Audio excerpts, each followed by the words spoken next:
Hello and welcome back again to Stupid Boy. Today we are going to do a prediction because last night I was doing the prediction of the whole card of UFC 300 and I forgot to predict the main event.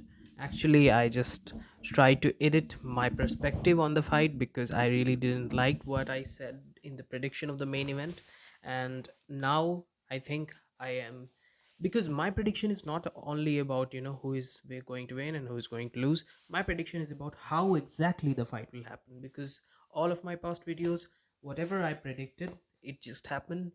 I was the original person who predicted that Leon Edwards is going to knock out Kamaru Usman, and guess what, it happened. I was the person who predicted that Benoit Saint Denis is going to lose against Dustin Poirier, and that too by boxing, by having inferior skills in boxing.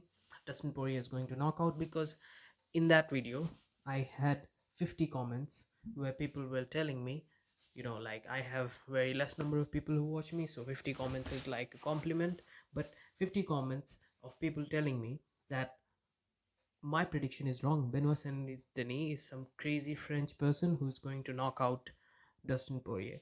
So my predictions, that's basically what I'm saying, what I'm trying to glaze. I mean, this is just me glazing, but basically what I'm trying to saying is that my prediction are always right. Not always though, but most of the time right. So what I will say is that this prediction is specifically saying how the fight will happen exactly round by round, and this is a very tough thing to do. So if you like the content, please like, share, and subscribe, because literally I don't need to do this. As you can see, I'm a doctor, but I'm just doing this because I like martial arts. And the reason, and the real reason, let me just say it, no matter how depressing it may sound, is that I have no friends who watch martial arts. Okay, in my life, I have no friends in my real life who watch martial arts. So I will try to do this thing where I will predict the fight, and I will try to have some people who have the courtesy to comment and just tell me, because I need some engagement of the people who watch me. Because like, as you have heard, as I have said, I have no friend who watch martial arts in real life, and I am the person who is always looking to have a discussion with people who watch martial arts, and that's what I don't have in my real life. So if you like the content, please like, share, and subscribe. That's all I'm saying. Just coping. The thing that I will do is that I will predict specifically. Okay, someone said in my last video, I repeat my own comments, I repeat my own thoughts again and again. Just that's because I am not like very good at presenting whatever I need to say, and I say things based on excitement, just like regular mixed martial arts fan. So what I will say is that in the first round, you will see Alex Pereira landing some kicks, leg kicks. It will happen as soon as the fight starts. But the thing is that this fight might be tricky for someone like Alex Pereira, especially in terms of that game plan where he comes with a heavy leg kicking game plan. I think for that to happen, the fighter should be an orthodox, and Jamal Hill is not an orthodox fighter. He's southpaw, and I think Jamal Hill is someone who can maintain distance, and someone who can just pull his leg whenever the kicking game is like that. And I think that takes away lots of kicks off someone like Alex Pereira. I think for me, this fight is all about Alex Pereira's, one left hook versus Jamal Hill superior boxing. And yes, although I'm a fan of Alex Pereira and I want Alex Pereira to reign over heavyweight division 2, win the light heavyweight and just, you know, move up to heavyweight division, and, 3 division champion. I want Alex Pereira to win, but let me just say it, Alex Pereira is not a better boxer than Jamal Hill. I mean, this may sound odd.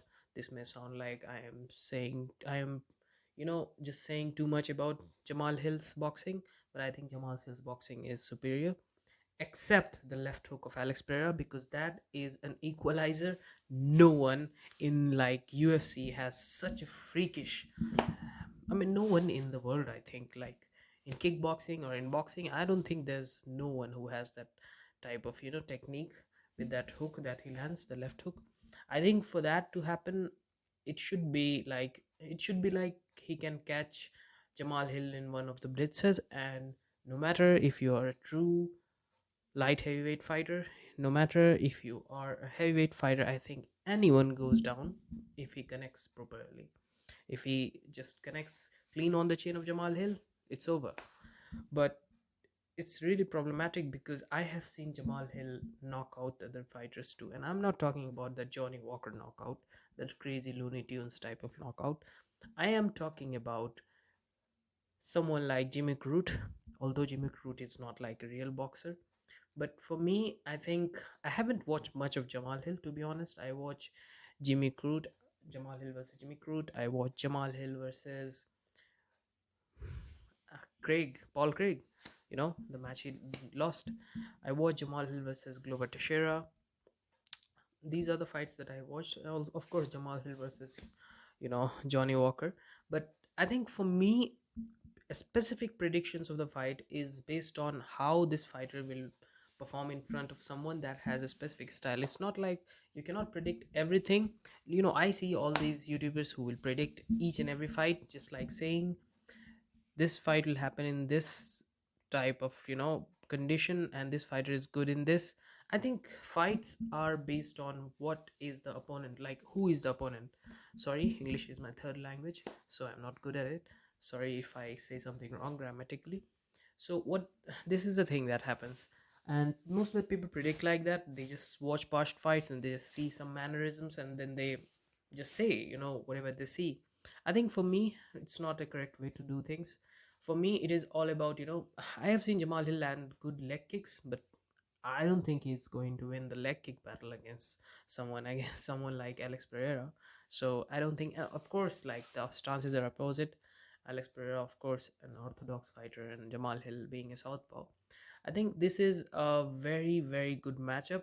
And in terms of striking, I think, you know, I will, I mean, it's just tough to say, but I will give an upper hand to Jamal Hill because I think, although people will always say kickboxing is good and kickboxing is all that, kicks is something different than boxing. Kicks is like more powerful. They always rate it like that. But for me, boxing, if you have good boxing, then you can, then you can win against a kickboxer. I'm not going to lie. I have practiced kickboxing, but I really don't think like anyone can win. If anyone can win just being a kickboxer against a good boxer, I think a good boxer will always win against a kickboxer because it sounds crazy, and lots of the casual people will be like, no, that's not possible. You have kicks and I just have boxing. How can I win? I think just because you don't know distance. And I think boxing is like one of the sweet, why boxing is called sweet science, because boxing is something that is about distance control. So I think if you have good boxing, you can win against a kickboxer. So for me, that's how the fight will start. Jamal Hill will dominate initial rounds, but the thing about Alex Pereira is that freakish left hook that he has. So this is, hear me out, this is how the fight will happen. In the first round, Alex Pereira tries to land some leg kicks, misses some, and for once, Jamal Hill will not rock him, not knock him out, just rock him by his straight punches, because Jamal Hill have really good straight punches. But I will predict that once Alex Pereira will land that left hook on Jamal Hill, and then it will be very ugly for Jamal Hill. But not he will not land clean because Jamal Hill has good defense, he has good distance management, and this will happen. But my prediction is that Jamal Hill will try to knock out Alex Pereira and not try to wrestle with Alex Pereira. I think for that to happen, I think for Jamal Hill to wrestle, I think he should get you know some somewhat wobbly because of the left hook that Alex Pereira will land. But I think Jamal Hill will lose this fight. This is my prediction. Jamal Hill will not try to wrestle Alex Pereira. I think Jamal Hill is someone, I have seen his salty replies on Twitter. The way that he was, you know, arguing with his fans or like people who watch UFC, genuine like regular people, he was arguing, even though this those people were supporting him, he was arguing. So I think for me, Jamal Hill is sort of that kind of personality, because here, like personalities also lead them to do certain things in the UFC, because he's someone who is always willing to, like, you are a good kickboxer, I am a good boxer, I will try to, use my skill. My skills are superior than yours, even this skill is, like your favorite thing to do. So Jamal Hill will try to do that, but Alex Pereira, for once, after rocking him, will land that left hook. You know, call me crazy. I think Jamal Hill will rock Alex Pereira, but Alex Pereira will, after just stumbling Jamal Hill for once, he will try to land that again. And Jamal Hill, being, so salty, and so, like Jamal Hill will like, no, I will get to you first before you get to me, and Jamal Hill will try to, box with him, and he will have the upper hand until he doesn't. This is what will happen. And I predict uh, Alex Pereira will knock out Jamal Hill by using that left hook. In the second or third round, it will happen. And this is my prediction. This is what we do. We talk about martial arts, we talk about sports, we talk about football, we talk about boxing. Not all sports, boxing, martial arts, all combat sports. And we also talk about football. uh, that's what we do in this channel. I made a Patreon where, like, I want to improve the production quality, whatever the content that I do. I made a Patreon recently. If you like such content where, you like some person talking about your favorite sports like martial arts, you can donate to me on my Patreon. I just want to improve the production quality, and for that to happen, I don't think I should use my own money. I think I should use anything that I earn from YouTube, on my YouTube channel, and not from YouTube, because YouTube monetization will take me. It took me around 3 years and 4 months, probably, like something like that, to just have 400 subscribers. Still not 400, so subscribe. Still too less than 400. So I think it will take me 1,000 years to get my channel monetized. That rule, 4,000 subscribers, 4,000 watch hours, something like that. So I think for that to happen, I think it will take me years and years. So just try to become my Patreon, and where I will just use the money that whatever I will earn. I literally record by using my smartphone, because like, I don't want to invest my money. I'm still an intern, you know okay, I have enough money to buy a good camera, but I don't want to. I want to earn money first, and then I will invest on whatever I earned on, on increasing the production quality. If you like such content, please like, share, and subscribe. And yeah, that's it for the video. If you like, I mean, I have said it thousands of times, but like, share, and subscribe.